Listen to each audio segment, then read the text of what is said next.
Please.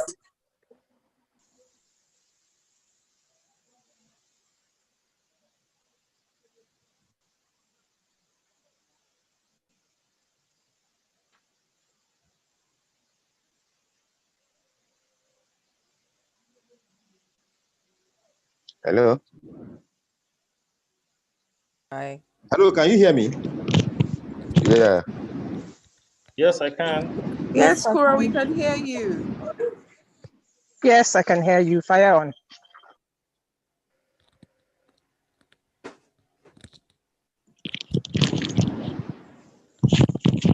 Hello, can everyone hear me?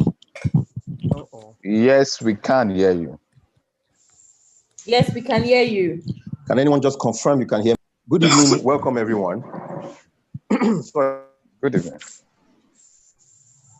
Can hear about you that. Let loud me and show clear. my face real quick. Good. I trust you can also see my face now. No, we can't see your face.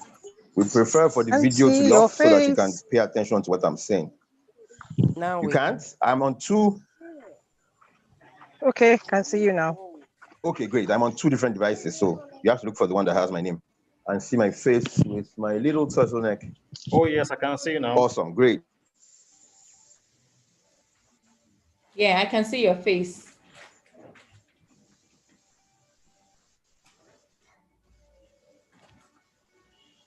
So I'm going to put my video off for a bit. Well, forget the video to engage you. Show you, not something you don't know already, something we need to pay a lot of attention that has gone on in 2020 as a year.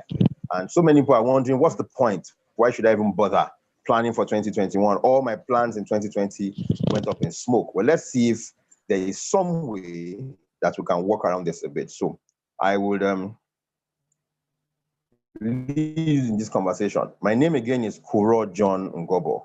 My full name is Kuronaka, which means not by might. I'm Ijaw, not from Cameroon, like most people tend to ask me. My name is Kuronaka, which means not by might. Not by might, sorry. My middle name is John, the beloved, not the beheaded. I think you should pick which side of the divide you fall on. And my surname is Ngobo, which means in Ijaw, rich old man. The old is clear, rich is on his way. I will be guiding you through a conversation today about living life by design, but not really that, about planning 2021. I would have an hour to speak to you, and my time starts now. It's 6:15.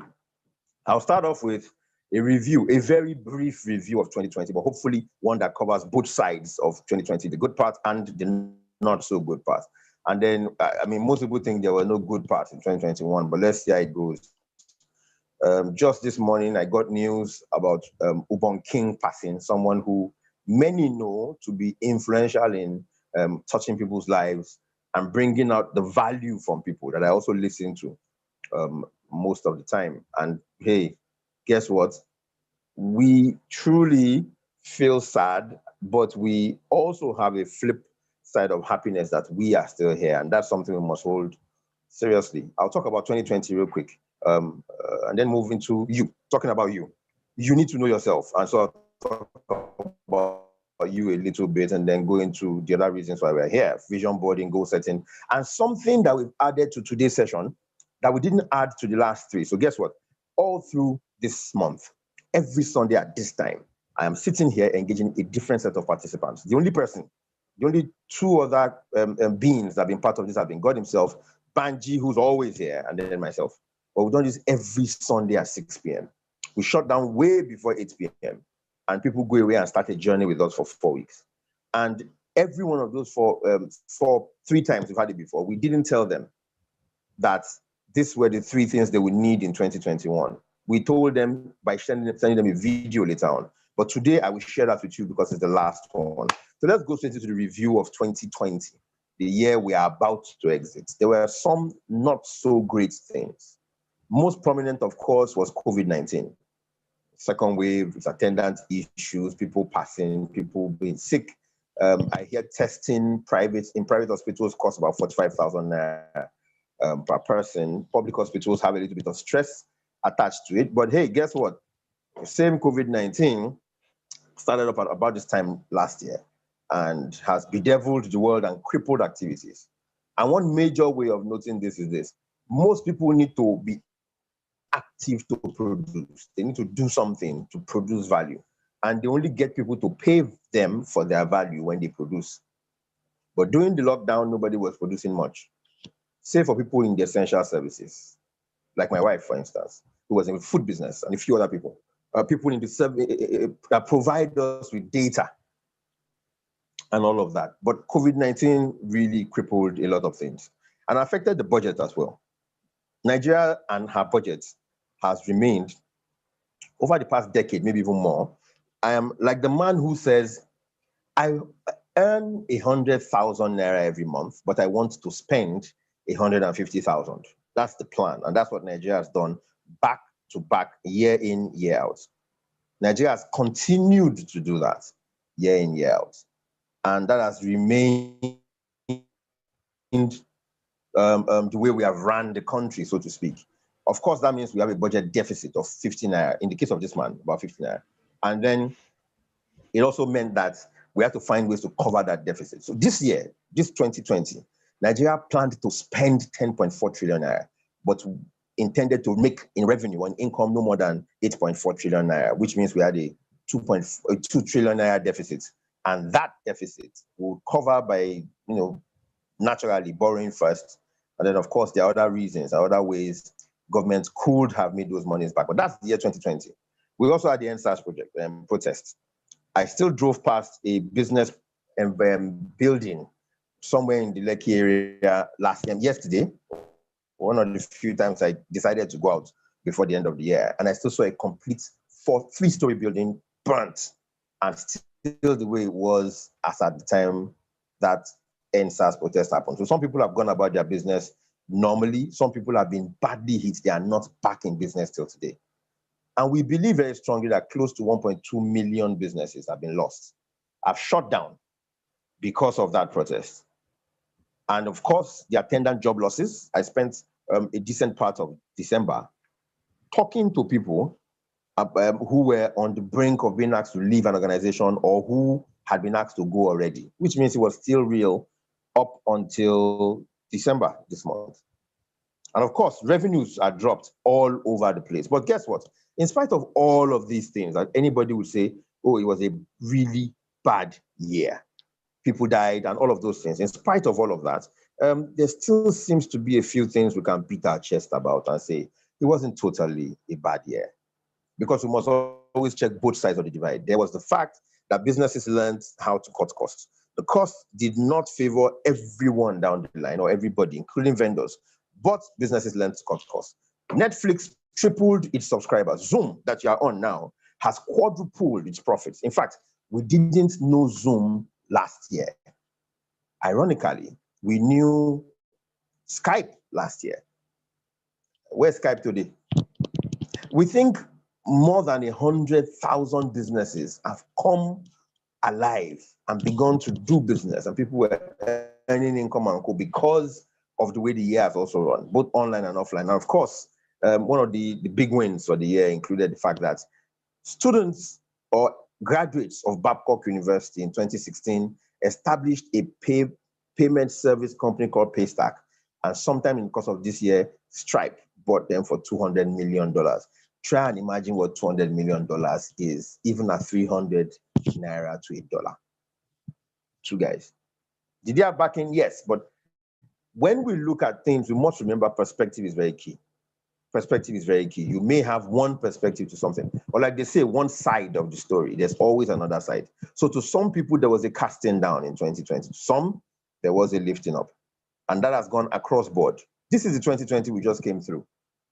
Still not the most interesting of years. But coming through 2020, we then need to begin to ask ourselves about us. And I'm going to speak about you for a few more minutes because you need to be fortified. Let me even tell you something before I jump straight into the SWOT analysis. Let me tell you something interesting. You see, when we're kids, our parents, the villages we live in, they say it takes a village to raise people. And I know 90% of those of us here are residents in Nigeria. A few of us are not residents in Nigeria, but you understand Nigeria because I knew before you left.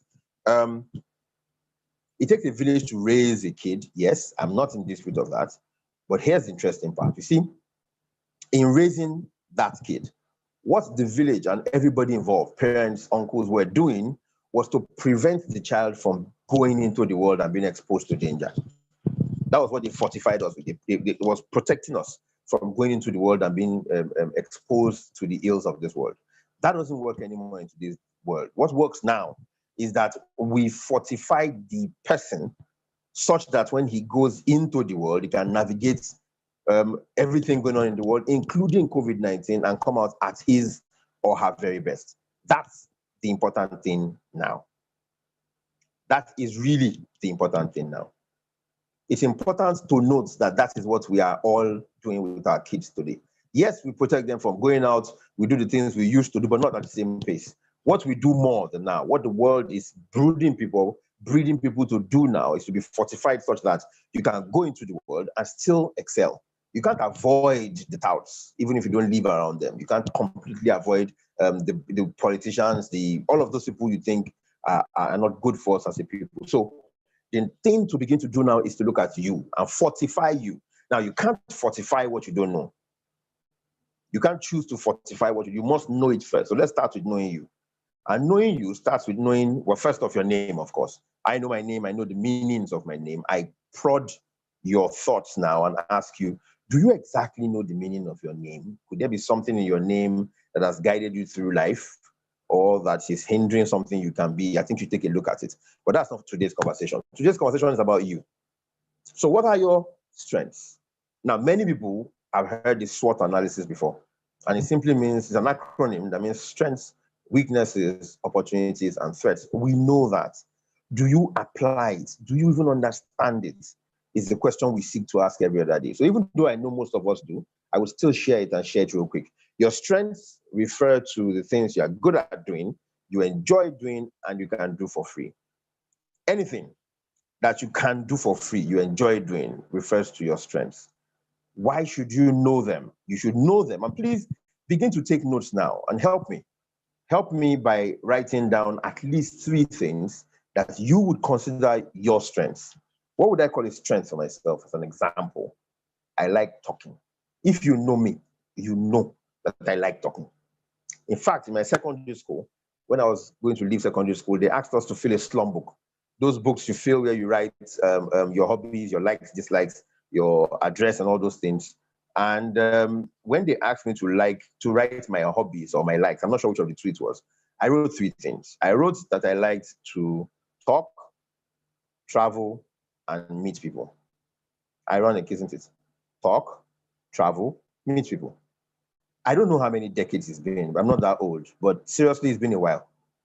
And today, guess what? I earn a living. The value I give out the most, that pays my bills and puts some excess in my pockets when the excesses have come from those 3 things: talking, traveling, and meeting people.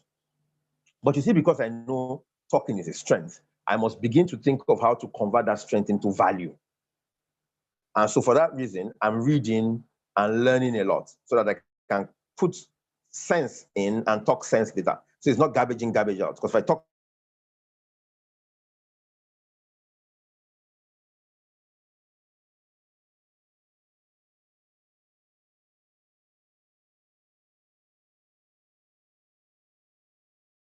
garbage after a while, nobody listens to me. That's one strength for me. I like water. So I know that it's strength for me, so to speak, is that I like to swim. And I like, what can you do for free? Are you the one who's not right? No, they shouldn't have done the bride's dress in this manner. Or the seating arrangement could be better. Then maybe you have a strength you are not using yet. Somebody's trying to get into the waiting room. I'll just do that quickly. So know your strengths. And see, if you don't know it, you can't use it. You can't benefit from it. You can't be paid for it. So first, know your strengths. Write 3 strengths down that apply to you quickly. Moving on the other side are your weaknesses. What should you do with your strengths? Let the world know that that is your strength, so that when the world has something to do, a problem to solve, they will bring it to you knowing it's your strength. So my WhatsApp message, what's that thing called? Where you write a message about yourself, apart from your name. My WhatsApp, if anybody knows what it is, please remind me what it's called. You have a status, you have a display picture, you have a status message. Great. I think it's called status message. My status message says, talk to me about training. It simply says, talk to me about training. That's where my strength lies today. That's what I enjoy doing. And that's what I, engage people about.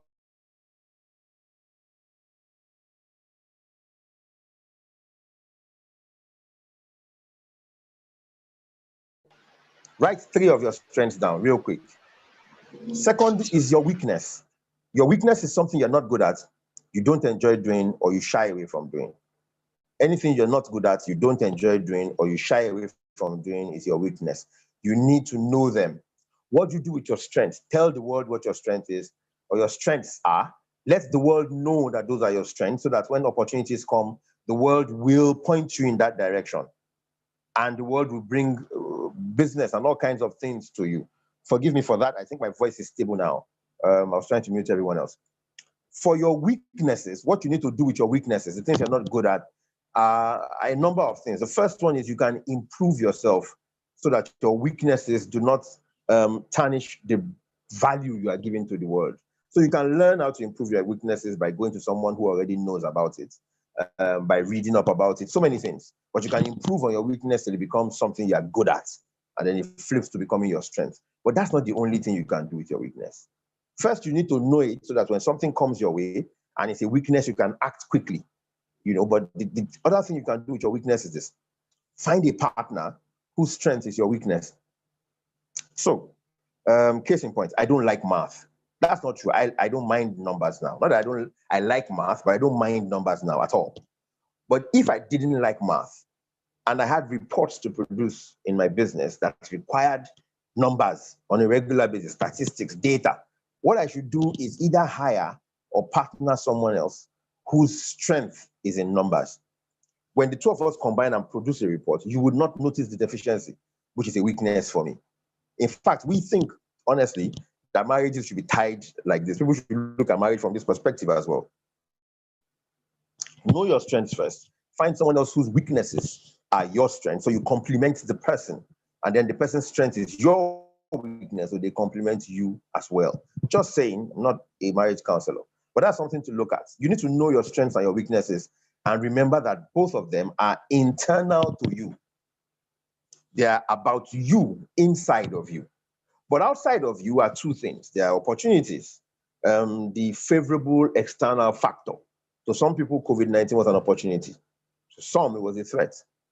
The favorable factors outside of you are opportunities. The unfavorable ones that are likely to cause pain are threats. My appeal to you is this: while I continue to speak, write down, force yourself to write down at least 3 strengths and 3 weaknesses of your own. If anybody wants to help me, go into the chat section and drop examples of strengths and weaknesses. They don't have to be yours, but please use your jotter. Write down 3 strengths and weaknesses. If you don't know yourself, you can't plan enough. Let me tell you the advantage of knowing your strength and your weakness in your workplace or in your business. If I'm given a task that requires a skill that is a weakness for me, rather than struggling to do it and wasting time, I can find somebody whose strength it is. I either beg the person, appeal to the person, or pay the person to help me do it so that I can get my job done quickly. And I can still finish in record time because I know it is my weakness. If it's my strength, not only will I do well at it, I could help other people do theirs where it is my strength, and then be able to call those favors later on. But you need to know your SWOT. You can't go far if you don't know your SWOT. You must know how your SWOT applies to you. You must know, and these are the questions quickly that feed into your SWOT. Your strengths, for instance, speak to advantages, things that are advantageous to you. So ask yourself these kind of questions. What professional skills do I have? What am I good at? What services can I offer but others can't? It could be braiding hair. It could be cutting nails. It could be mixing salads. It could be, I don't know. It could be as basic as that or as complex as the calculations required to get a rocket to the moon. Those are your strengths, and they're within you. What resources do I possess? Are your strengths. Your weaknesses that are also within you speak to these questions. What am I bad at doing? What should I hone my skills in or practice more often? What is it that when they give me to do, I shy away from doing it? I'm afraid to do it. Or I'm simply afraid of it, like darkness. Can being afraid of darkness be a weakness? Yes. If something requires that you go into the dark to get it, and it's going to make you a billionaire, you won't go. because you're afraid of the dark. If something is at the top of a 50-story building and you're afraid of heights, you will not go because you're afraid of heights. That's a weakness. What are the roots of the failures you've had in the past? And failure is not a bad thing in itself. Failure just shows you how not to get something done. People failed a lot and then they moved on in life. We hear that the likes of Gani Fawehinmi of blessed memory and Wole Soyinka had third classes when they finished their undergraduate studies. In today's world, people would say that's a failure. It's not. I know people who had third class as degrees, passes as degrees, and have come out fantastic afterwards. But what are those things that made them fail then? Maybe they should look at it going forward. Opportunities are things that are also advantageous to you, but are outside of you. So is it possible to find a training out there that can hone your skills that are weaknesses or showcase your strengths? What can you offer your employer that will make them put you on a different pedestal? What can your employer also offer you? What does that mean? You work in a place where everybody has to open sardine tins every day. And you hate opening sardine tins because every time you open it, the oil spills on your hand. I don't know if anybody has that. It's an annoying thing to me to open a tin of sardine or break an egg and somehow the contents spill on my hand. I needed them to find a way to ensure that does not continue to happen. And luckily, they have found a way now. But if in your place of work, that's what everybody does, use that opportunity to hone that skill and to become better at it. Who can support you to turn your weakness into a strength or to showcase your strength so that you can make money from it, get value from it, be defined by it? And then, of course, there are threats, disadvantages. What are the things around you that could hinder your progress? It could be in competition, it could be in technology, anything. Find them. Well, here's my last comments about your SWOT. You need to know your own strengths, your weaknesses, the opportunities and threats around you for you to be the best possible person or the best possible version of yourself. And you really can't set goals in these 7 areas if you don't know those things. Now, these are 7 areas of human existence generally. There are 7 areas. And my own advice to you on this platform is this: do not set goals without setting goals in each of these areas, because if you fail at one, the other ones will be affected by it. So let me explain real quick. Your spiritual is speaking about you considering things at a higher level of reasoning, seeking a purpose to life, usually not tangible, somewhere in the abstract, but everybody has a spiritual dimension to them. And these are the 7 dimensions or 7 areas of people. If you can still hear me, just send me a thumbs up or send me a chat message so I know I'm still on course. So there's a spiritual dimension to you. Note it, write it down. It could speak to what you believe in, which would then take me into religion. So you're Christian, you're Muslim. Thank you, Abigail. I see your hand up.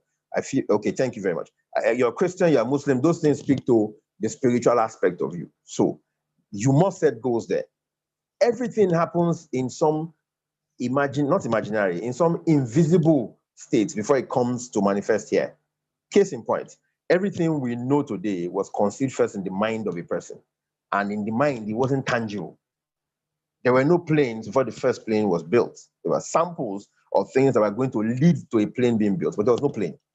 Someone saw a bird flying and thought, if birds could fly, can I fly? How are they flying? They have 2 things by their sides that they're stretching out to fly. So what if I added those things to my own body weight? My body's in the center, like the bird's body. Those 2 things are at the sides. Could I fly? And they tried all sorts of things until eventually we now have a plane and all kinds of things that are flying, even without wings sometimes. But it first starts in the spiritual. It starts in some realm beyond what we can see. You have to have some hold on the spiritual. You have to be strong in the spiritual. How do I know? And this is not a religious conversation, because you could be a Christian, a Muslim, you could be serving some other deity somewhere, but believe in something in the spiritual. You must be strong there. I have the ability to be in a dream and get out of it. I don't like the way this dream is going, and I can get out of the dream. I can tell myself, Kuro, get out, and I get out. And I'm being frank here. I've always known that. However, I know that sometimes they chase me and I don't run as fast, or I don't get out of the dream as quickly, as instantaneously, because there's my spirit is low. That's the way to put it. Something else is this. I don't know if anybody else has it. If I'm in a dream I'm enjoying, and then somebody, so for some reason I wake up, I get interrupted, or someone wakes me up, something. I could actually go back into the dream if I put my mind to it. But I know when my spirit is low and when my spirit is not low concerning those two things. Now imagine that that power was something I harnessed well enough. Could it manifest more in the physical? Maybe. But you have a spiritual part to you and you need to own it. You need to own it. You need to give it time. You need to make it grow. You need to set goals there. And we'll talk about what goals to set there later on. There's the spiritual first. The spiritual kind of leads us to the mental. But the mental is really about your mind. Now, the heart of a human being is an organ. Your head, let me change that. Your head, your brain is an organ and is the headquarters of your entire body, because all your body sends messages to your brain all the time. Your brain interprets it, and then you go ahead to act as you would later on. Now, it is in your mind that you will find thinking, judgment, emotions, imagination, creativity, memory. All of those things are in your powerful resource today.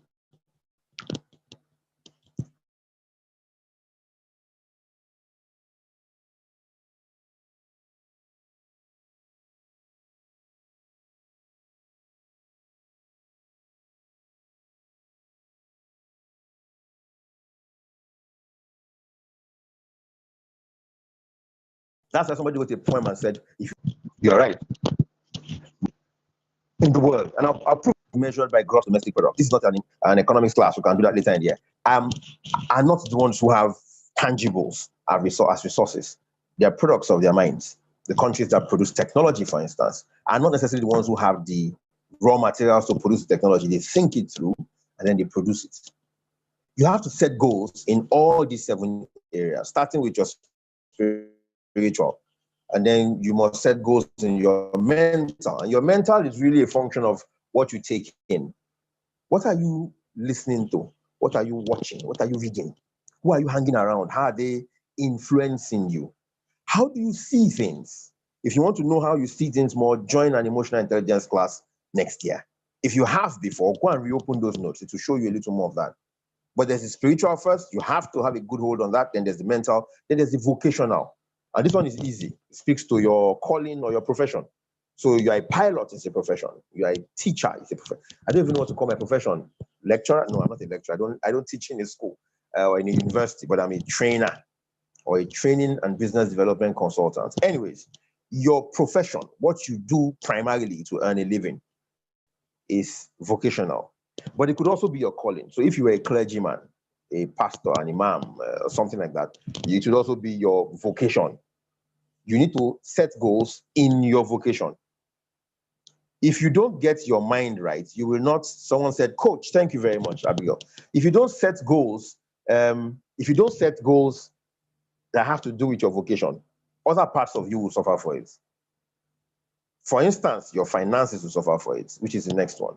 And finances or the financial aspect to you doesn't speak about money. It speaks about wealth or financial freedom. Some people have money, but they don't have financial freedom. Financial freedom means that you can take decisions and money will not be a hindrance. So you could have money, you could have 100 million naira in an account in Nigeria, but still not have financial freedom. You can't take 20 million naira to go bungee jumping in the Alps or from Mount Everest or whatever, because it will greatly impact what it is you have, or because your mindset won't carry it. Financial freedom does not also mean that you must have money. Some people don't have money, but their needs are needs, their wants are wants. What they need to have, they get part time. Money is not a hindrance. Money is not a setback to whatever they want to achieve. Most of it is in the mind. A lot of it is in tangibles. If you don't get vocation right, your finances will suffer. Even your mind will suffer. Some of the people become sick once they don't have money. And once they get an alert, that is all the spiritual healing they require in their lives. Then beyond the financial is the physical. Let me see how quickly I'm going. Okay, not bad. Beyond the financial is the physical, which is your body. They say health is wealth, but it's not just a cliche, it's a fact. Think about it. When you are ill, do you really think about your business? When somebody's really ill, like you passed out, somebody is unconscious for 6 days, who thinks about how the business is running, how your family is doing? Even your spouse, when you are really ill, your one focus goes to your body. If you don't do things to make your body ready, to make sure your body doesn't go under, so to speak, fall ill and all of that, the rest of the dimensions of you will suffer for it as well. So maybe you just need to set simple goals. Walk 20 minutes every day, take the stairs instead of the lift, lift a few weights, whatever. Maybe just check your body mass index, the relationship between your body height and your body weight, to know if you're obese or you're underweight or whatever. But that's the fifth dimension of you. And I'm keeping this open for long so you can write everything down. Then there's your family. Your family usually speaks to your nuclear family or those who are joined to you by marriage, which means your in-laws as well. So your close family is an area of your life you need to pay attention to. I have a video that I plan to, it's a TED Talk that speaks about what ensures longevity in people the most. And they found out from research done over the years that social relationships played a very strong part in longevity. You need to keep your family, the family aspect of you going, happy, working, which is why no matter how people get upset with their family, sometimes they still turn back and say, what can we do about them? You need to set goals around those areas. How do you set goals? Because I'm talking about setting goals. How do you set goals around your family? Could it be every month you guys must go out for dinner? If it makes everybody around you happy, do it. Could you go to the movies once a month? Could you decide that every Sunday evening dinner is eaten on the same table by everybody and you say a family prayer?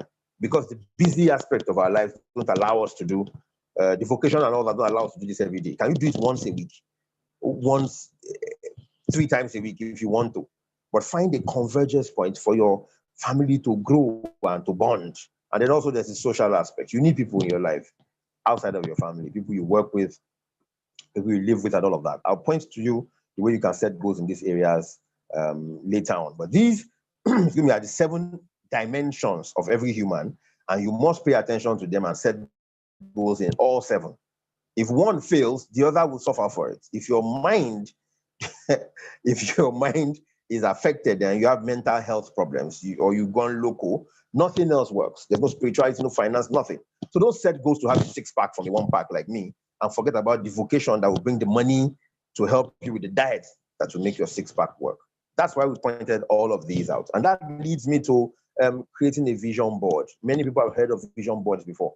It's a catchphrase in the training world these days. Create a vision board. Create a vision board. What is it? This is the one I will speak about the least, or I'll make it the simplest to you. You see, a vision board is simply like what you see on this screen to your right. To your right. It's a board where you put pictures of where you see yourself. Simple. Forget all the big grammar on the left. It's also called a creativity collage or a visual explorer. Forget all that. It is a board. It's primarily a board, and I have one here, but I'm not using it for my vision boarding exercise. Where you cut out pictures, you visualize yourself in the future, and now you're going to do it for 2021. You visualize yourself in the future. What you see about yourself, you look for in pictures. You cut out those pictures, usually from old magazines, but today is easy. Print them from the internet and then paste them like a collage on a board. The advice usually is that you put a picture of yourself in a very happy state in the middle of that board. So every time you look at the board and see yourself in that happy state, you tell yourself, I'd like to be happy. These are the things that are going to make me happy, so I'm going to keep chasing them. You should put a board somewhere where you can sit every day, if possible. But why is this important, or why does this help? Like people say it does, because visuals are stronger than text. Movies leave a greater and more indelible memory than books. Videos online are easier to watch and remember and laugh about compared to text. If you create a vision board, it becomes easier for you to pursue what it is you're looking at. And that's what essentially this helps to do. There are 3 kinds of vision boards. There's the one where you know what exactly you want. So you want a Ferrari, but you state the brand and the year and the make of the Ferrari. You cut the picture of the Ferrari and put it on your board. There is one where you are not really sure what you want. It's called the opening or allowing one, where you want a car that is a luxury car, but you're not sure if you want a Ferrari, a Lamborghini, a Porsche, but you want a luxury car. So you find a picture of a luxury car and put it there, and it just reminds you of what you want. Simple. And then there's a third one where you don't even really know what you want, but you know you want to be happy, for instance. And then happiness becomes the theme. So you put everything happy on the board, and whatever makes you happy, whatever leads you towards happiness, that's what your vision board has. This is how themes work. They tell you to come to a party and say, the theme of the party is Caribbean. Everybody wears skirts and rafters, and we're dancing like we're in Honolulu. They tell you the theme of the party is old school. We all wear boot cuts and flannel shirts, and we put those sideburns, and I don't know why those men used to keep them then, and afros. But once they mention the theme, you understand what we expect to find. So if you don't have specifics to how you see yourself in 2021, create a theme. 2 years ago, I had a theme. My theme wasn't around how I saw myself, but how I wanted to be the entire year in it.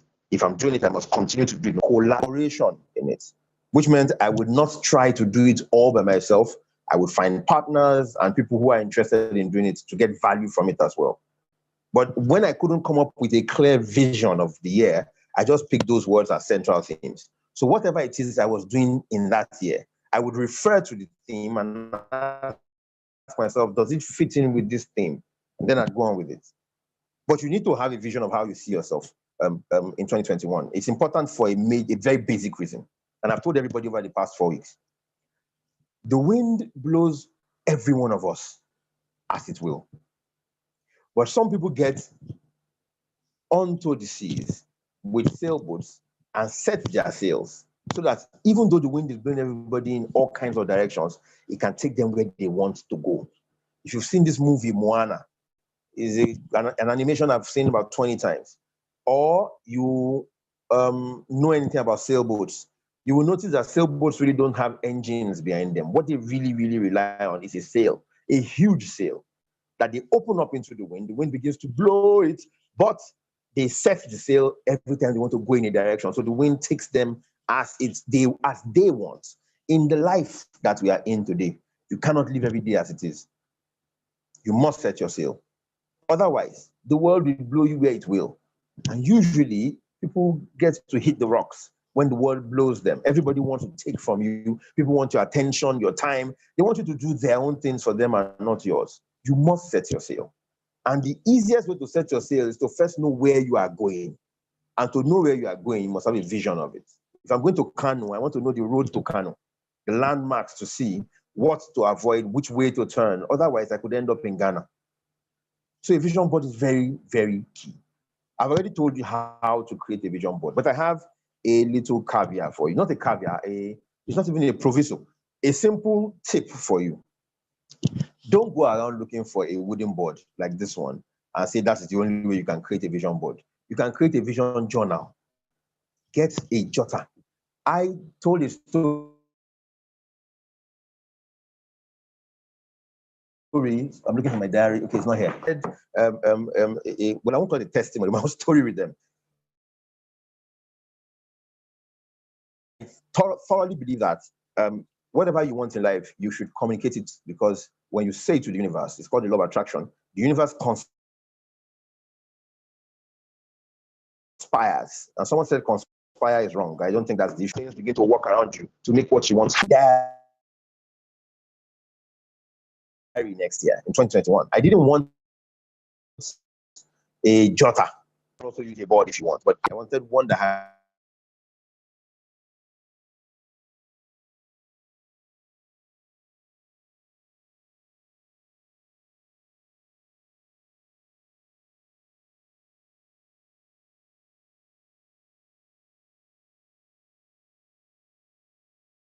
dates. So when I have training gigs, I can put them on dates. I said so. I went for a party of a few people.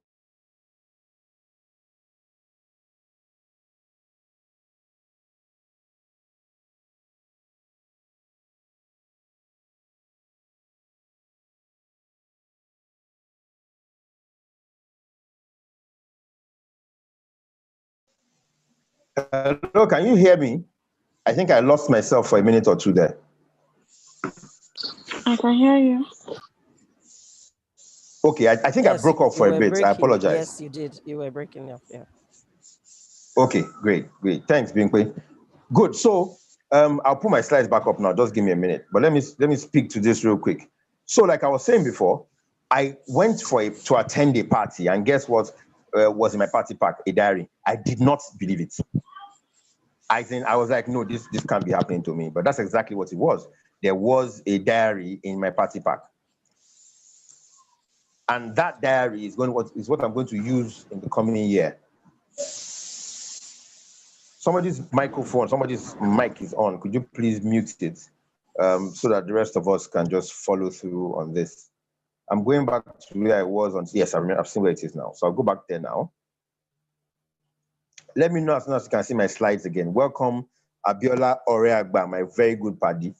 Welcome, Olalekan Odutayo. Onye, hi, I see you. Mr. Tayo himself and so many other people. Yimika, don't worry, I'll come back to pleasantries later. I have a time schedule to finish this conversation. Yeah, so I put it out to the world and the universe conspired to make it happen for me. I think when you think about something strongly enough, your attention begins to go there. Every time I've noticed this has happened to me. If you decide you want to buy a Pencil-Lite Camry car, Toyota Camry car, you begin to note every other Pencil-Lite Camry around you. It's just natural that it happens that way. So I think you should begin to do that going forward. But let me go back to vision boarding. Why do you need a vision board? Because it helps you to envision yourself in the new year. That's it, really. It helps you to see yourself the way you want to see yourself in the new year. And that is so, so important. Now, you cannot go into goal setting if you don't first consider seeing yourself the way you want to see yourself, which is why we first talked about creating a vision board. Your first task when we finish this session will be to create a SWOT analysis of yourself. Your second task will be to create a vision board. The third one would be set goals.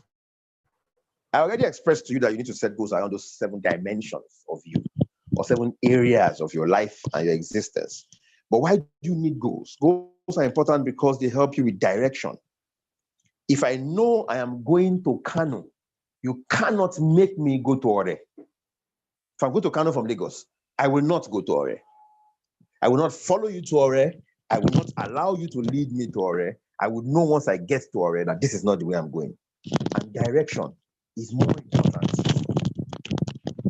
than speed. Direction is much more important than speed. So the first thing goals do is to give you direction. The second thing is with decision making. When someone tells you, oh, there's a party, let's buy Ashwebi. What Ashwebi is wearing clothes like you're all from the same family, forgive me. When someone says Ashwebi is 45,000 naira, and you have goals set in that month to raise 100,000 naira towards something important to your life plan, you won't think twice before you tell the person, sorry, I'm not buying the Ashwebi. What color is the dress so I can look like you guys in color? It's easy to take decisions when you have goals. It's easy to cut off distraction when you have goals. Some people just realize that you are jogging at a different pace compared to them, and they just slow down and let you be.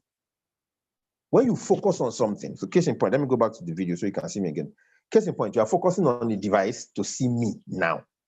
Because you are doing that, there are many things that may be going on around you that you will not notice. Many things will be going on around you now that you won't notice because you are focusing on me. That's what goal setting does. It increases focus and reduces distractions. And then, of course, it prompts you into action quickly, and it also ensures that you achieve what you set out to achieve. Goals are very key. And I don't want anyone setting, thank you, well done. Thank you so much, indeed. I don't want people setting New Year resolutions this year. I want people to set goals that we will also guide you into planning for it. Do you have the resources to achieve those goals and all of that? That's what we want to do this year. But you see, goals have to be smart. 21 is not a goal yet. It's a wish. It's a dream. You first have to see yourself having money on a vision board and what money can do for you. Then you set goals that are smart. So for instance, I'd like to have 50 million naira in liquid cash in bank accounts in Nigeria by the 31st of December, 2021. It's already tending towards a SMART goal. It is specific first because it says 50 million naira. It's measurable because there's a date attached to it and an amount. So it's also time-based. It is relevant. There are two things to note, about SMART goals. So it is already specific, it's measurable, and it's time-based or time-bound, as the case may be. It's important that your goals are like that, but you must know two more things. Is it achievable first, based on the resources you have, or do you have to generate a new set of resources to achieve it? You need to know now. Otherwise, it's still not a SMART goal in its entirety. And then is it relevant to anything else I'm setting as a goal in my life? So case in point, a guy named Kuro says he wants to be president of Nigeria by 2023, which is 3 years away. And the guy is 30. I'm not 30. I'm just using me as an example. So the guy is 30 and says by 2023, I want to be president of Nigeria. It's a specific goal because once we president, it's measurable. It's either he's there or he's not. It's either he wins or he loses. It's time-based because it has May 29th, 2023 as a time schedule for it. So you know whether he's there or not by May 29th, 2023. Is it achievable? Is something else to ask. What if the Constitution of the Federal Republic of Nigeria says you have to be 35 to be president, to contest to be president, and Kuro is 30? By 2023, he will be 33. Is his goal achievable? No. He would have spent 3 years wasting his time. He may not even get to the end of 3 years. They may not even get to the tribunal for somebody says, sorry, you can't be president except to change the Constitution. The Constitutional Review Committee will need 4 years. For that reason, that's it. So he spent all his time wasting it on a goal that's not achievable. Your goals need to be achievable. Even the one to have a six-pack from a one-pack has to be achievable. And then relevance is key. It has to be relevant to the other areas of your life, one. It also has to be relevant to the other people who have authority over you. So case in point, you work in an organization and you don't plan to leave the organization soon. You can't have goals that are not in tandem with your role in the organization or where the organization is going and expect that those goals will be easy to achieve. So you plan to continue to be in the employment of a company that's based in Nigeria and has no plans to go to Canada yet. But then you set goals to go to Canada. I'm not saying you shouldn't set goals to go to Canada, but you find it easier achieving those goals if they are relevant to people around you, the other areas of your life or the organization as a whole. But you need to check those goals out and be sure that they are smart. If goals are not smart, they are dumb. And most times they are wishes or dreams that don't come true. So you must learn practical goal setting. You have to learn practical goal setting. You have to learn it. You have to apply it. We have to do that because it's going to help us to push out everything else we have to do as a whole. Now, you can set goals without planning, but it's best to set goals and set plans. Let me tell you how planning helps goal setting. It's like you have your goal is to get to the top of a 3-story building. There has to be some plan to get there. Use the elevator or climb the stairs. You see, those small steps rather, are the little plans that will take you to the 3rd floor of that building. If you don't get the plan right, you will not get to Kano. Are you going by air, by road, by water, if there was some water route? On the road, are you going by train or by car or by donkey? Everything around achieving those goals you are setting are tied to the plans that you set around those goals. So when you have a vision of who you want to be and what you want to have in 2021, you should first of all start off by looking at your strengths and your weaknesses and your opportunities and threats that will help you to achieve those things or become who you want to become. And then set goals. After your vision board has been set goals and create plans around those goals. They could be quarterly plans, they could be weekly plans. They just need to be plans. And we've already said what goals do for you before, but I'll add a few things to it. They help to align everybody else around you. When you have goals of your own and people notice that that's your goal, they either stay or they leave. And in today's world, everybody wants your attention. The social media wants your attention, the internet wants your attention, the kids, your friends, everybody. But you move faster, you're more agile when your goals are clear. The last thing I want to point to you before we talk about the next 4 weeks that will start from tomorrow. But in your case, Banji and I will discuss and agree, should we crash that 4 weeks and make it happen faster? But everybody else that joined is on the 4-week plan. And that 4-week plan meant that they started up with their SWOT analysis and then taking stock. And then they moved on to setting goals and vision boarding and all of that. But let me tell you, the privileged few I'll be talking to for the last time in the year 2020, the 3 things you need in 2021, whether you have money or not. If you have these 3 things, you can wade through the tides of 2021. If you have these 3 things, you can come out of 2021 successful. If you have and use these 3 things, you have a greater chance of coming out of 2021 as you want, no matter what the world puts in front of you. It's proven, it's tested, and it's available. This is the amazing part of these 3 things, is that it is available to you already. I'm checking my time out. I'm amazed that I've gone this far in so short a time. But don't worry, when I'm done, we'll take questions. We can add comments, because nobody has the repository of all knowledge. So it would allow you to do that. But there are 3 things. And these 3 things are so available, so alive, so incredible, so useful, so powerful, that just talking about them gives me goosebumps. And the fact that they are so available, recognize them. You know how you don't know what you have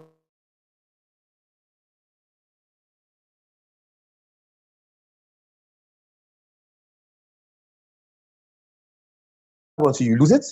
That's the story of the movie script. So let me take questions and comments. If you've been taking notes before now, then please, it's important that you take even bigger notes now. Someone said they've lost voice. Dr. Enoch. Yeah, cool. You're going on and in. Can everybody else confirm? It's going in and out. The line is breaking.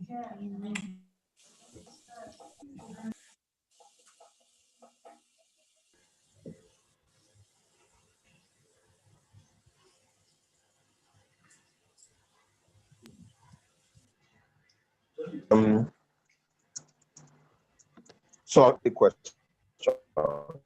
Okay, I advise that you put off your video for a moment so the network can focus on your audio only. I think that should work fine within the next few minutes. And then the video can come back on in the question and answer session.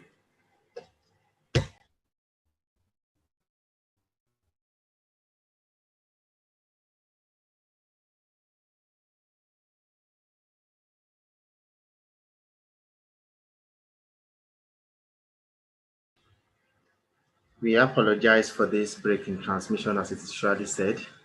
It's not going to face around here. I think he'll be back in a jiffy. I'm here, Banji. Can you hear me clearly? Let me use you as a guide. Can you hear me clearly? Somehow. Okay, now it's clear. Is it clear now? Very clear now for me. I want others to confirm to you if I can hear you clearly. Yes, we can hear you very clearly. Until I get 3 or 4. Can hear you now. Okay. I can hear you now. Okay, Dr. Eno says yes. Indeed, he says yes. Umar, thank you for joining in. He says yes. Okay, great. So I'm going to race till the end. The end is just, just down the line. Then we can take questions. So I can go back to share my screen. Apologies for, can you see, Banji, you're my SI unit? Yes, I can see it now. So I said before, there are 3 things you need to navigate the waters of 2021. And once you have those 3 things, you will be fine. No, once you have them and use them. So let me drop a caveat real quick. Wisdom, knowledge, and understanding are different things. So you could have knowledge of something. For instance, you know where the gold is in your father's compound. That's knowledge. I hope you can also see me. This is key. So there's no point telling you these 3 things if you don't understand this part. There's wisdom, there's knowledge, and there's understanding, right? Now, knowledge is that you know where the gold is in your father's compound. Knowledge is that you know where the gold is in your father's compound. Knowledge confers nothing that you know, does not bring any value. First give value to get value back. So that you know is not enough. It's a great start, but it's not enough. So knowledge is that you know. Then there's understanding. Some people know where the gold is, but they don't understand the value of the gold, so they never dig it out. Some people know where the gold is, and they don't understand how to get to where the gold is, but they know where the gold is. So you need knowledge and you need understanding. You see what wisdom is? Wisdom is the ability to apply your knowledge and your understanding to bring value to you. Wisdom is these are just my own phrases to define them, so you are clear with how you can use them. That you know something is great, but your knowledge is nothing to the rest of the world if you don't share it. If you don't if you don't understand what it is you know, then you have wisdom, but you have knowledge, but you have no understanding. So I'm repeating this again. Knowledge means you know. When I tell you these three things you need next year, you will know. Knowing it is not good enough. Apart from knowing these three things, like the man who knows there's gold in his father's compound. After you know, you must then understand. You must understand how to use them. You must understand how the gold is valuable and can remove porridge from your table and build you a mansion. If you knew where the gold in your father's compound is, you must then understand the value of the gold, how to get to the gold and things like that. But you see, you could know and understand, but still not profit from it. So you know is one, you understand is another. Wisdom is when you now apply the knowledge and the understanding to profit from it or to get value drawn to you. So the man who knows where the gold is in his father's compound, that they've lived for the past 200 years, is of no value to the rest of us. Even if he knows where the gold is and he understands the value of the gold and how to get to it, but does not use it, he is the kind we say is a hearer but not a doer. He knows, he understands, but he's not wise enough to put it to action. Wisdom is the application of understanding and knowledge. So I will tell you three things you will need in 2021. Your ability to wisely apply them is entirely in your hands. So please don't add me to the list of people you say, what they call them, motivational speakers are scams. When they speak to us, it didn't work. Most people don't do what they said they should do or apply the way they should. They said, but I'm not a motivational speaker. I've just found it. It's worked. And I'm going to show it to you now. But remember, you require all three. You require knowledge first to know where it is and what it is. Understanding to be clear about how to make it produce value, and then wisdom to take action. So what are those three things you need in the new year, in 2021? And I guarantee you all have it already. We all do. We just use it, at different times and on different levels. What are those three things real quick? The first thing you require in 2023 is spiritual intelligence. So the first thing I hear people say is, what's the meaning of that? What does spiritual intelligence even mean in itself? Why is it relevant to anything we're talking about today? So I mentioned earlier that there's a spiritual dimension to you, which means something that speaks to things that are not tangible, things that are not seen. When you hear spirits, what do you think about? Mami water spirits. What other spirits are there? So, the spirits we talk about every day. So we talk about spiritual things and say they are of higher understanding than us. Many things happen in the spiritual before they are manifested in the physical. So you must have spiritual intelligence. Let me define spiritual intelligence in simple terms. It is the capacity of an individual to possess a socially relevant purpose in life. And it starts off by you first understanding yourself and then having, listen to this, a higher degree of conscience, a higher degree of compassion, and a commitment to human values. Let me break it down in simple terms.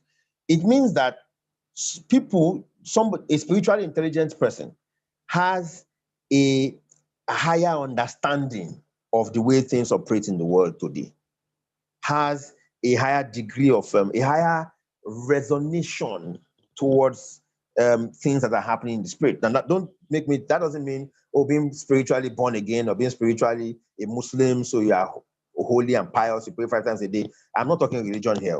I'm talking a sense of you. to pursue something socially relevant in life, to higher of you.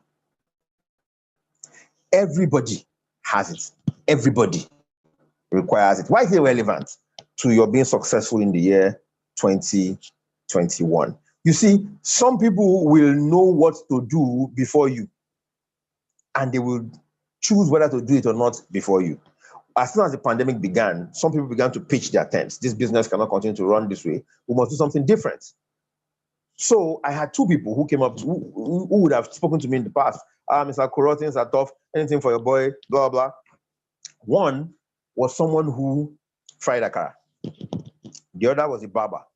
And after a conversation, the fact that the pandemic was a threat switched to an opportunity for them. You see, the barber had people who were customers to him far away from his place of abode. So the people where he had a shop knew he was a barber. Those in his house did not.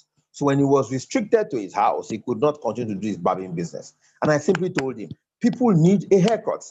I did my shaving just before this session. I'll cut my hair myself. I've cut my hair myself for the past 18 months, close to 2 years now. And I pay myself 500 naira. This is 500 naira for my today's haircut when I finish cutting my hair. And so by Christmas, every week of paying myself 500 naira, I get 1,000 naira a week, which means I get 50,000 naira thereabout by Christmas. And that's my, rice, granite oil, chicken, that's it, sorted. It's not the purpose. The purpose of cutting my hair is not because I want to save 50,000 naira by Christmas. The original purpose was to prevent myself from the encounter with barbers who put their pelvis around your shoulder, men know what I'm talking about, who talk about things that don't concern you and abandon your hair to discuss Messi and Ronaldo and all kinds. I mean, I just wasn't having it. So one day I went to Manchester, Liverpool, my friend lived there and told me they cut their hair themselves and I bought into it. And years after, I just had to do it one night because I had an engagement in the morning and I didn't cut my hair until 11 p.m. Now I cut my hair with nobody checking the back for me if it's okay. But you see, there's a higher value, higher meaning to what I was doing, even though I found relevant things around me to help it to work. So back to the barber. I told the barber, people don't know that you cut hair around your house, but they need a haircut still. Because they need to, and he said they don't go out, so they don't need a haircut. I said, you're thinking wrong. And this is the thing. Even for this meeting, some people need to look good. Of course, I would not wear a turtleneck and a jacket just because I wanted to sit in my house, but for this meeting. So I told him, go and knock on people's doors and tell them, I will come to you with personal protective equipment, masks, everything, and give you a haircut at this price. And in a week, he didn't call me back because he was busy cutting people's hair still late in the night. Akara woman, same thing. Tell your kids, find out how many households are in your area, knock on their doors and tell them we can make you papa nakara. Because nobody sits in their house for 2 months, 1 month, eating rice and beans and the regular stuff you can keep. Some people want it fresh. So she began to make papa nakara for an entire street.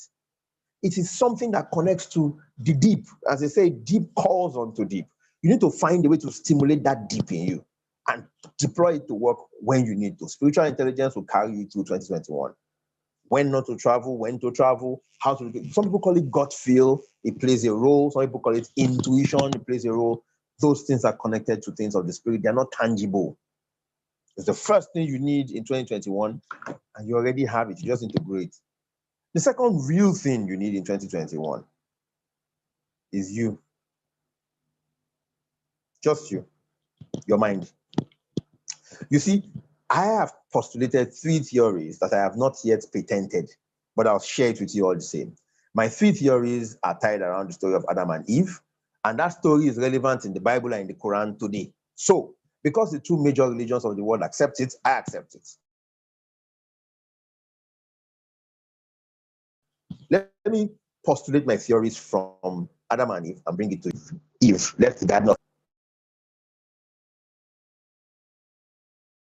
because they misbehaved, and the supreme deity at the time, God, sent them out. My 3 theories are: 1, when they left the Garden of Eden, they left with nothing. 2, when they came into the world was natural. There was nothing man-made. Hey, they were the first men. Anyways,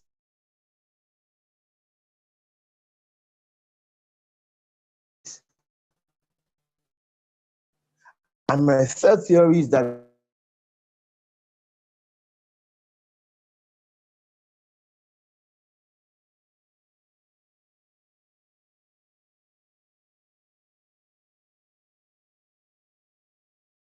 between then and now, right?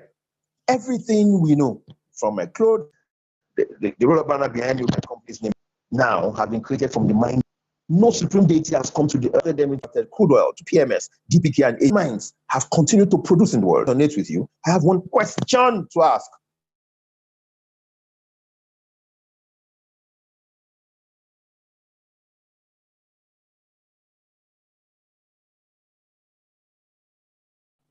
I have one question to ask. And the question is a very simple one. The question is simply, if these three theories resonate with you and you agree with them, if those people back then could create what they created, why can't you? Did they have two heads that you don't have? Do they have something that you don't have? No. The first thing you require is a level of spiritual intelligence. The second thing is your mind. Your mind, I told you before, is the repository of all those things. My first I'll type the postulations down. My first theory.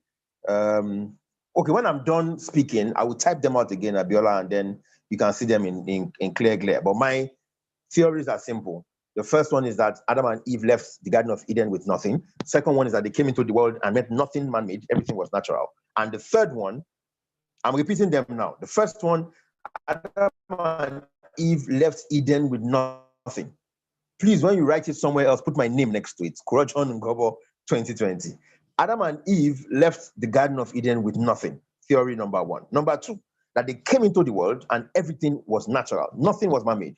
Vegetation, fish, water, clouds, sea, trees, birds, animals. Everything was natural. And that between when the story of Adam and Eve was recorded to date, everything that was created by man was created from the mind of a man. The same mind you have. So once you have a mind, you can be creative about it. You can create stuff, solve problems, sell something, serve someone, and value will come to you. The second major thing you need in 2021 is your mind. It needs to be intact. It needs to be well fed. And you don't tell me you're feeding your mind by listening to some kind of music or watching some kind of TV where they teach you nothing new every day. That cannot produce. I ask myself sometimes, when I'm in some kind of trouble, my mind is in a particular state, I have the tendency, or no, that's not even right. When I hear certain words in conversation, or I'm visualizing something, and words cross my mind, they pick up a song, and the song begins to play in my head. So case in point, someone says, all I want, and stops there. I could go, all I want for Christmas is you, and begin to sing the song repeatedly. All I want for Christmas. That's the way my mind is, because my mind is a repository of all these things, memory, learning, all of that. At some point, I didn't like the songs that were being triggered in my mind when something came up. So I said, okay, can I tailor this singing? Can I have some kind of songs come into my mind that will help me think the way I want to think? Because you see things as you are. Is a fact.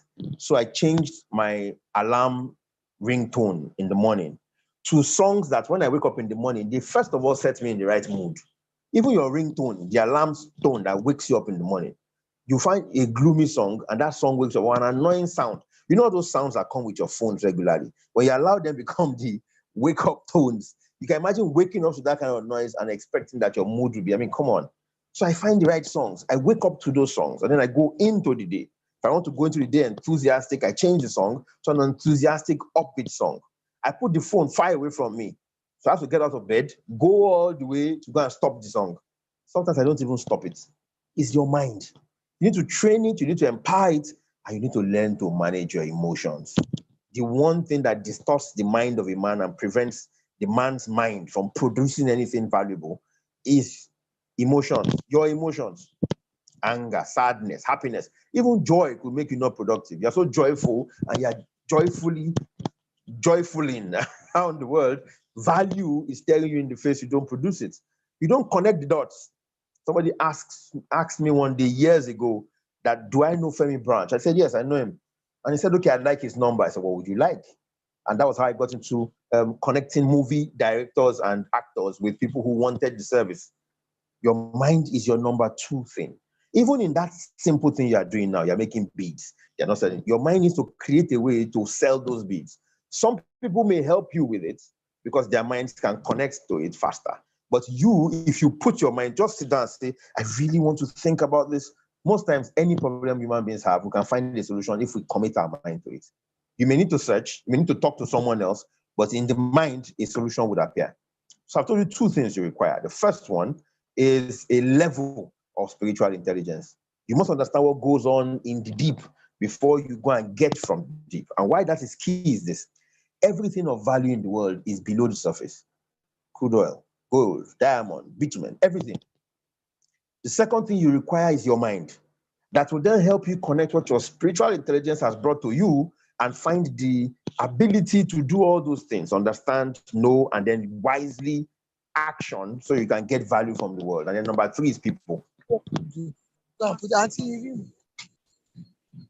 Number 3 is people. Maybe not necessarily these guys. I mean, these guys look like young hippie people, but trust me, you need human beings. Why do you need human beings? And this is where we should call this to a close and then take questions. Why do you need human beings? Human beings can be very fallible, very annoying, backstabbing, betraying, lying, wicked, evil creatures. So why do you need human beings? You need human beings. So case in point, the man who cuts hair or the akara seller. Whose hair would he cut to make money? Who will she sell akara to make money? I'm going from the rear. Let me start from the front. The woman needs to buy beans from someone and buy the utensils with which to make akara from someone else, and then buy the oil and the this and the that to use her mind to pull all those resources together to create akara. She needs to curate the process of selling the akara for someone to find it appealing to their eyes to pay her how much she says she wants to sell the akara. She has to have a great demeanor, a nice attitude, all those things that make people come to her to buy her akara. She needs people to eat her akara and tell someone else about the akara, how fantastic it is, before someone else comes out of the blues to buy her akara. That's just the vocation. Every aspect of you requires people. Your mental. Sometimes you don't need to think about stuff. Just go and pick someone else's brain, but do it in a commercially viable manner. Buy their book, watch their podcast, join their training like you would with Purple in the course of next year. After this wonderful session, I hope we're giving to you. But pick someone else's brain, find what they have, put it on the table, mix it and create what you want. You need people.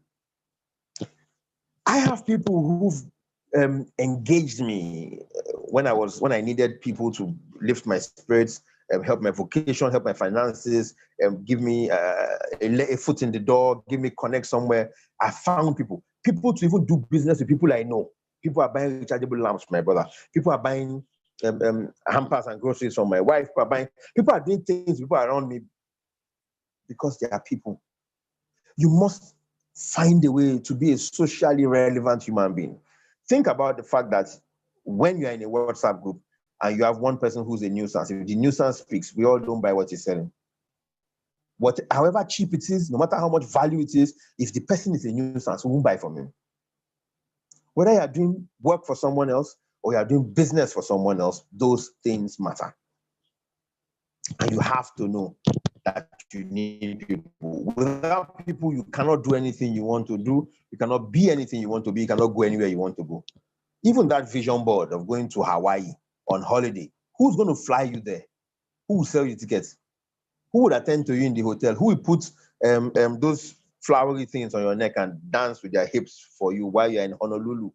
Who will cut the coconut you will drink? Who will take you swimming? Who will put you on a kayak? Who will take you scuba diving? Who will? You need people. Get those 3 things in line. Get your SWOT analysis done so you know how you can relate with them. Note your vision board items or your vision journal items, and then set a goal with plans, and then you are on your way. As I wrap up, I would advise you So these things I've already talked about. This is the 4-week plan we're going through with everybody else. I'm going to advise you now, because some of you didn't really register before you joined in. So I'm going to advise you now, before we call it a day. We said we'll be done by 8 p.m. I'm done now so that we can talk. You can ask questions. And then also, everybody, go to the chat section now. Drop 3 things. You either drop it where everybody else can see, or if you want to send it to us and you don't want anybody else to see it, send this to the Purple Plethora admin. You find somebody in the chat section with the name Purple Plethora. The hosts, one of the 3 of them. But quickly go there and now drop your name, your WhatsApp number, and your email address. Please don't say, I know Kuro knows me, so Kuro get it for them. Please. It's one of the things that people need to learn to do is to do your part. Let me make you laugh. People got free invites to join this session, 1 or 2 people, because they're giving us value before, or we had a conversation around it and all, and they didn't come. Some people give out free gifts and get upset. How can I give you a gift? You didn't say thank you. If it was truly a gift, don't wait for the thank you. Just do your part and walk away. So I've moved on. But you see, you must commit something of yours to this, even if you paid for this session. Drop your name, your email address, and your WhatsApp number in particular in the chat section. The best person you can drop it with, honestly, is to look for Olabanji Olayinka. He's a co-host.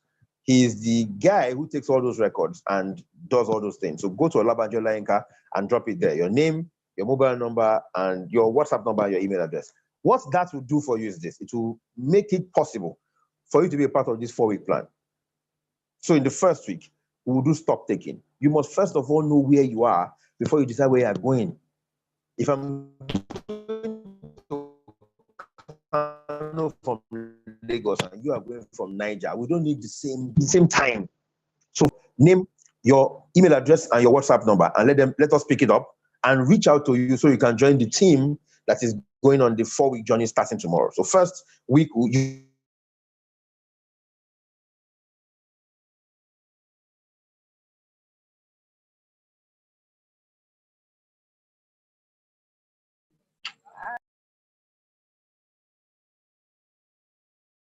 take stock. You write things down about the SWOT analysis. If you want to know, would help you to get that through.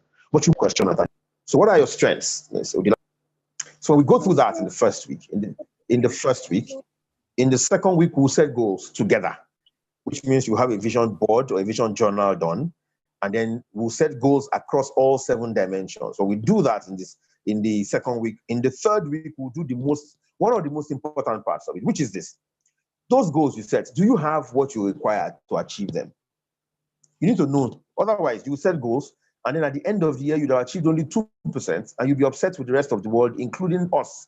Those guys told me to write down my goals, and I got nowhere. You won't get anywhere. You need to find out if you want to have 50 million naira in your accounts by the end of the year. Do you have the resources to generate 50 million naira? If you don't, what kind of resources do you require? If it's human beings, they need to network. All right. Do you understand? I mean, not a rob the bank kind of resource, but a proper resource. And then week 4, we'll endorse it, we'll stamp it, and then you can run with it. See, even your normal beginning of the year plans, New Year resolutions, fasting and prayer, all those things you do are not out of sync with this. Part of the reasons why they didn't work for me for years was because I didn't have this.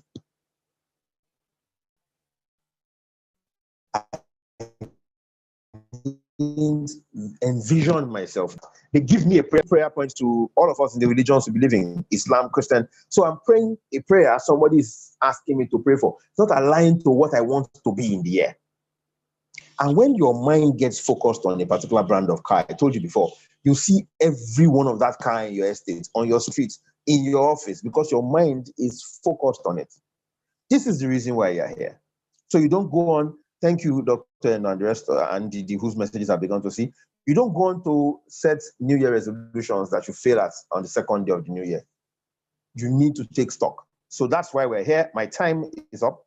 I believe very strongly that we've come to the close of this particular session. I will stop sharing now. I would allow for questions if you have any. I would allow for comments because I know somebody here has something I want to learn from, but you haven't just chosen to tell me yet. I believe strongly that in the course of the year, we can do a lot together. A whole lot. And I hope the opportunities arise. In fact, I tell people on a regular basis, When you find it and you don't know what to do with it, come to Kuro. When you just stumble upon it, oh, maybe I have the knowledge, but I have the understanding, but I'm not able to translate it to wisdom, to apply it. Come to me. One of my goals for this year is to help people harness their potential for my benefit. Sorry, let me be clear about this. Help you to harness your own potential, ultimately for my benefit. Do I give it? Okay, that's not right. Do I like you? Am I interested in your growth? Yes. But you see, every human being is first intrinsically selfish, and then we add other people to the wagon as we go along. If I help you produce the best of you, I will get the best out of you for me. So the intention first will be for you, but ultimately I will get benefit from it. So this year, as you go along, if you find it, you don't know what to do with it, or you don't know how to harness it, let's have a conversation. I'll leave the floor open. You can unmute your microphone. I can see your messages already dropping. Unmute your microphone if you want to say something, or raise your hand. I'll do that for you, and then we can take it from there. With questions, with comments, we have a few more minutes. Let me see how many minutes we have left. We have a few more minutes. Thanks, Fumi. I see your notice here. We have about 27 minutes to go. You don't have to stay all through, but please drop your details so we can get across to you. And by the 1st of January, one of the things you also get is our calendar for the year 2021, our training calendar, our intervention calendar. It won't only have trainings, but you have mainly training. So watch out for things like networking professionally as a training program you should attend. Being deliberate about networking. I told myself 2 or 3 years ago, 2.5 years ago, but I needed to have senior military officials as friends, people I could call, and once they pick up my call, Kuro, how are you doing? I wanted to have that level of friendship. I didn't want to go and cause trouble in the world and then have military people to save me. I just wanted to have military officers on my speed dial. So I said it to the world. I spoke it out. When I want something, I speak it out. I like to have military officials. I started to work around it a bit, but not seriously, until one day, a colleague of mine during my master's called me up and said, Kuro, I'm training the Nigerian military. Senior officers, brigadier generals, major generals, I'm training them. And there's an entrepreneurship part I think you can take very well because you train and you have a master's, an MSc in entrepreneurship. I've gone to Abuja to train at the Nigerian Army Resource Center 3 times. And all of them call me sir now. Now it's a struggle to keep a relationship going with all of them. There are too many of them. All I asked for was 1, 2, 3 generals. I have several of them now that I know. I don't even harness the potentials yet, but I need it to be there, to be breathing, because someday it will come to fore. They'd have connect, they'd have money, they'd have things that can produce for me later. Networking is deliberate, and sometimes you need to learn about it to apply it. So networking is one. There are several other courses. Emotional intelligence is no longer the same. We don't start it the way we used to. Some of us here have joined our sessions on emotional intelligence, and I apply it every day. My daughter is 9. I call her the job princess, or the most beautiful girl on earth. And she talks about people and says to me, this guy is not allowing me to go to his thinking brain. It's in his emotional brain. I'm like, who taught this girl this? She's just sat and listened to me talk to people about it repeatedly. But imagine that life becomes something that you can decide when to act in a particular. My mechanic really upset me, and I was preparing to really throw down at the guy.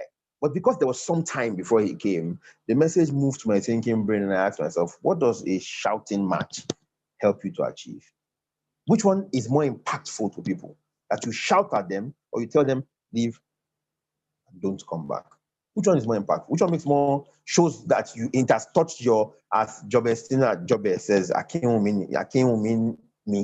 whatever he says, that it has touched your bone marrow? Which one shows it the most? So I spoke to him calmly, and he's gone. And he will come during the week, take my car and fix it. And I know there won't be a problem compared to a shouting. But there's so many things to learn, but I won't bore you with that. I told you, I can talk to tomorrow morning, but I should shut up. But I need a couple of people to please raise up your hands, ask a few questions, so that we can extend the body of knowledge. So I'm going to keep quiet for a bit. Thank you, Florence. I see your hand. Florence Awoshika. Welcome. Thank you for joining in. So anyone, a question about something I raised, something I said? I also believe there will be a lot more value complementary to this session if you can follow her Instagram page. As displayed on the screen. Comment about.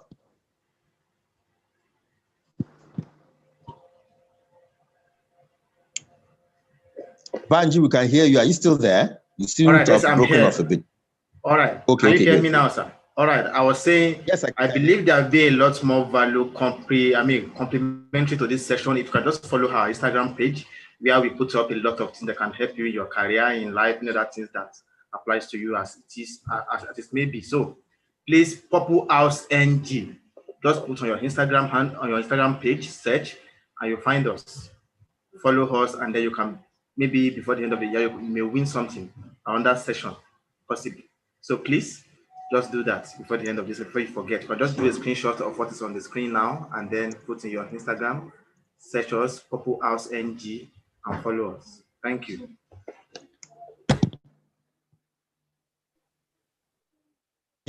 So, my bosses that have decided to join us today, a comment, a question, anybody.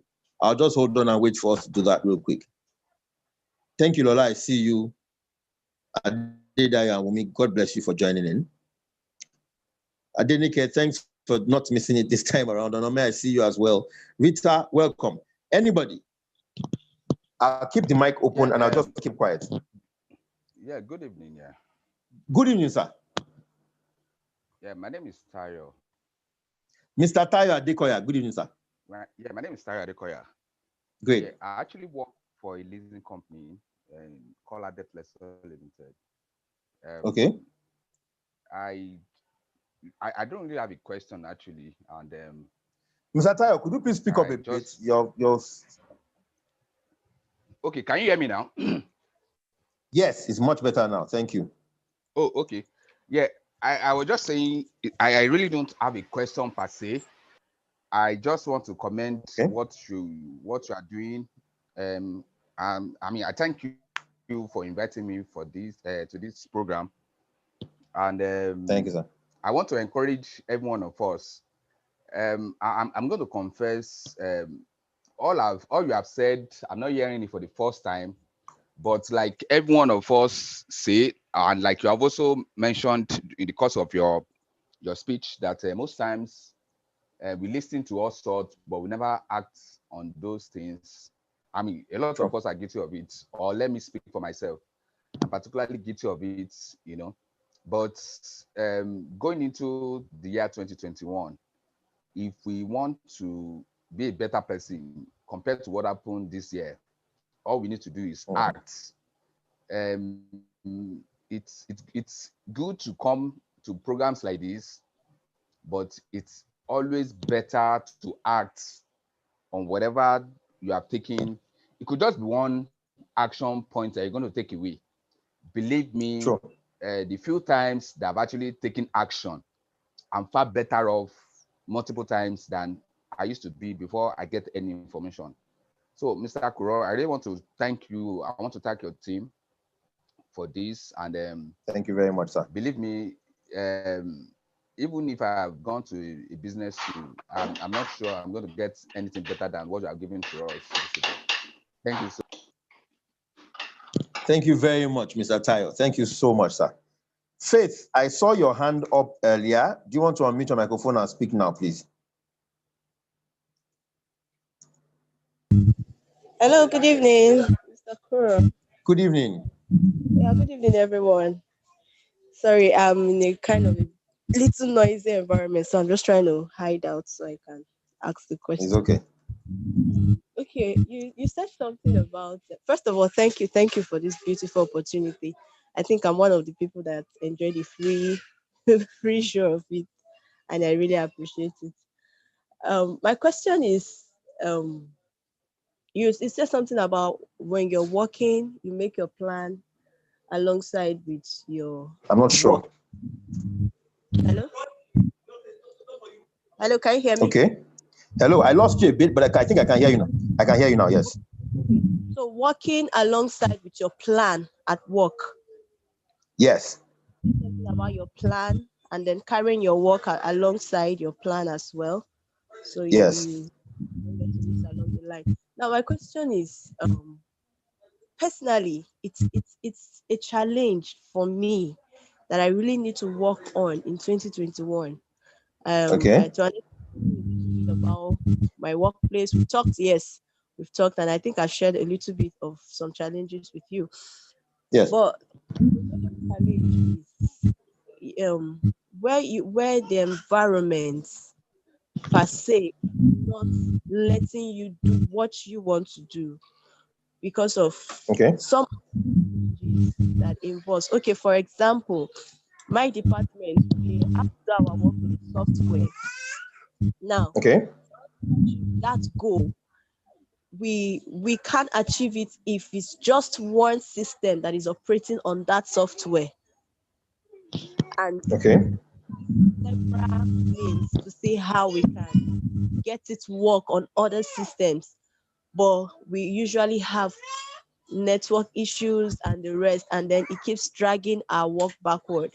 Now, this is something you have planned to achieve a goal that, okay, before the end of 2021, you don't want to be seeing arrears, you don't want to have setbacks, you really want to achieve it, but yet you can achieve that goal. What do you do? Because it's really a challenge for me. It's one big challenge I need to fight in my workplace for 2021. Okay, I'll make this quick. I'm not sure I can address all the issues you raised concerning this, but I'll say what came to mind real quick. What I heard first off is aligning your own goals with the goals in your workplace, and then secondly, achieving goals, even though there are fundamental issues you are not resolving.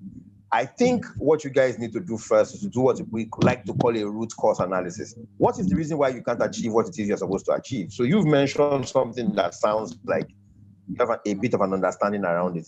There's a network issue. Do you need a certain kind of bandwidth, a certain kind of software without which you can't achieve what you plan to achieve? I would first go to the root. If I sort the root out, the weeds cannot continue to grow. What happens sometimes is we cut the grass or cut the tree by the stem and then walk away, and then sometime after it's come up again. So I'd go and find the root cause of it and deal with it. Remember, you cannot do the same things and expect a different results. So if you've been putting pesticides or herbicides rather and cutting the tree by the stump and you keep seeing it regrow, you need to go and find the root cause. There is the root cause. I'd rather spend 5 hours sharpening the saw before I start cutting down a tree than to go and start cutting down the tree with a blunt saw. So spend some time with your team. If you are serious about solving this, spend some time with your team to identify the problem. You may need to bring an expert to look at it for you. And sometimes we've done that in our own organizations and gone to the management with a bill later on to say, on an invoice, saying, pay this guy, he's the one that did the forensics for it. But find the solution, document it to management, and then show management. I know you are going to spend money at a time when money is very scarce, but if you spend 300,000 solving this problem, we will generate 2.75 million from it in 2 months. Management is a money organization. There are a group of people who just like money just makes us dance. Just show us how money begets more money and we will follow you. But solve the problem for your own peace of mind from that perspective. With regards to your goals and the organization's own, they won't always align, but you work better when they do align. Because that way, I talk to people who want to interview and I ask for future goals and the rest so that when they align, it becomes easier for you to stay through bad times, good times, and be able to get the best for yourself outside of a salary. So I think those are the two basic things that come to my mind about it. But Faith, let's take it offline. Let's take it offline a little more. Yeah, and chat about it later on. But thanks for the comments. For me, that's what I think. The same things will produce the same results, find another way around it. Anybody whose hand else whose hand is up, please go ahead to speak. I'm trying to see somebody else's hand is up. I don't see any yet. Anybody who has their hands up and wants to ask a question or make a comment, please do so. We have a few more minutes, but good evening. Hello, I hear a voice speaking. Good evening. Good evening. Good evening, Mr. Kuro. Thanks for the section. Thank you. Who's speaking, please? Awoshika, Florence. Florence, hi, Medcourt. Are you still with Medcourt? Yes, I'm still with Medcourt. Great. My memory is, even I worry sometimes. Go ahead, Florence. Welcome. So thanks for this section. Honestly, it's quite insightful and also enlightening. And I must confess that I can relate with some of the things you've mentioned. Some are new, some are things that I've personally worked on and has worked for me. So over the years, I've used vision board, and I've seen, I'm looking at my vision every day coming through day after day. So I'm just here to say a big well done, and also thank you for putting so many thoughts into this into this. So I've not really been have that lengthy as with you listening to you. So this has actually granted me an opportunity to listen to you for quite a long time, and also to share in your wealth of experience. So well done, thank you. And more shares and more wins in 2021. Amen. Amen. Thank you very much, Florence. Thanks for joining in as well. And regards to your baby, I heard the baby cry in the background. Okay, anyone else with a comment or a question? If there's none, that's fine. Just do us a favor. That's not from me. Sorry? No, that baby is not from me, Biko. Not from you. Oh, okay. Thank you. Okay, great. No problems. I'm in the chat section. I'm checking. I see people are dropping their details. Please drop it. Some of the interventions we have in mind may not necessarily be, oh, come and join a session like this. It could be out of it. I'll give you an example of one that's happening next year. We started last year and then we paused, but it's directed at people who own small businesses. And the intention is to have a discussion with you about what your pressure points are. So you'll get a message from us soon asking us how we can be a part of that. We also do, so Banji is going to take me out if I don't do this, so let me do this quickly. Purple Training and Consulting, we are a firm that was first registered as Purple Plethora Concepts Limited in 2014, and then now we've created a training and consulting arm from that business. And what we do there is first training.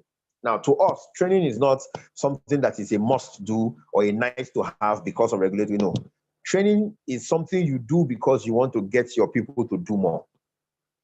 And this is what training does. Training reduces waste. If I train a maid how to do something, she should waste less time and less resources doing it, even a maid. So training should reduce waste first. It's the first thing, or one of the things we consider that training can do for you. Training also increases efficiency, and efficiency is the ability to do more with little resources. If you train people, they should do more. Well, if they don't do more, then you can ask them out easily, knowing that you trained them first and they still didn't get it right. Training also increases productivity. So the guy who produces 25,000 cups in a day should begin to produce 60,000 cups in a day because he's been trained on how to use the machine more efficiently and also become more effective on his job. And training also reduces the chances of you getting into trouble like litigation. If you train your people on how you want them to operate and you show them how they should do what needs to be done, the chances of going to court, having squabbles with customers will be much reduced. That's aside the impact of training on the work they do directly. So we do training first. We also provide business development solutions. For instance, we are creating standard operating procedures for small businesses across several platforms. So no matter how small your business is, from a restaurant that needs a menu card to the woman who fries akara to somebody who produces pens, we can work that process for you. We also are involved in recruitment where you want to hire people and you want to be sure the people you hire make sense. And a couple of other things that we also do in the firm. Our website is on the page in front of you, I believe. Okay, the website isn't there. Yes, it's there. Website, phone number, everything. The first number you see is mine. The second is Banji's. You can't reach me already. But even we, as a small firm, are planning to grow what it is we do. And this is one of the things we plan to do. Get more people to prepare to go into 2021 ready for it and coming out better. Because if you do better, you will come back to us. And when you come back to us, we'll become better for it. Thank you so much once again. Banji, thank you very much for the back-end work that you do. It's so important to us. Binkwe, we may have to take some of those conversations offline and do more there. Thank you, Onomene, for joining in. I'm very glad that you came in eventually. For me, we see your comments about myself and Olayinka, Olabanji as well. please do me the favor of joining that 4-week team. For you guys, though, we don't intend to drag you into 4 weeks. So we'll do 2 weeks because we've had people on this train since the 6th of December when we had the first session. So we've done 4 weeks, and they're all, now clashing together. So for you guys, we'll do it in 2 weeks, but you must go through it. And by the time you are done, you would have a vision journal. This isn't mine. Mine is tucked away somewhere nice and tidy so people don't pry into it. But you would have a journal that will show what you want to do in 2020. And at the very least, you can check it out every Sunday evening. I write a to-do list on Sunday evenings for the next week. I have a vision for the year. I have goals broken into months. I have things I must do daily, weekly, and all of that. Sometimes a routine gets created around it. But every Sunday evening, which is what I'm going to do after the session today, I will sit down and look at next week. And next week is next week, whether there's a new year coming or not. What should happen next week? And then we can pursue it. Do I achieve it 100%? Sorry about that. My ear is off. Do I achieve it 100% every year? Maybe not. But I'm more driven to do more because I have written it down somewhere. That's why you need a to-do list. I talk a lot, I know. I apologize for it. But hey, I handed you 2 hours of my time and you chose to join in, so here you are. Thank you very much, everyone. If there are still any comments, please drop them. If you haven't dropped your details, please so. And then we can take it off of myself, my team. I heard a voice. Do you want to say something to me, please?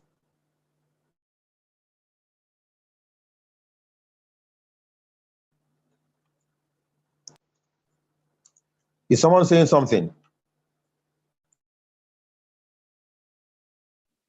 Hello, Kuro. No one was actually saying something, Okay. but let me just on behalf of myself and my team, thank you very much. Thank you for reaching out and inviting me to this session. It was worth my while, honestly.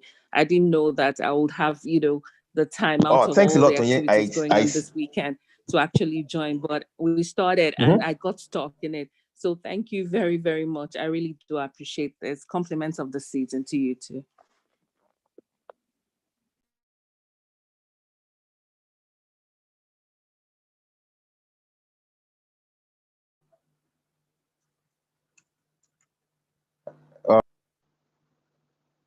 Sentence.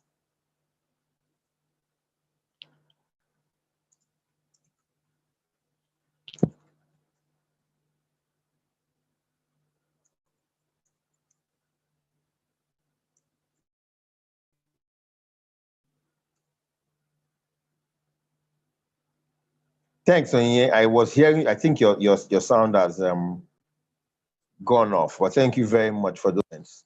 I'm advising everyone here, if you can hear me and you've been a part of this, do not, in this 2021, be deliberate. Don't be hearers and not doers. Be deliberate. The world will bring things that may even have greater impact than COVID-19 your way.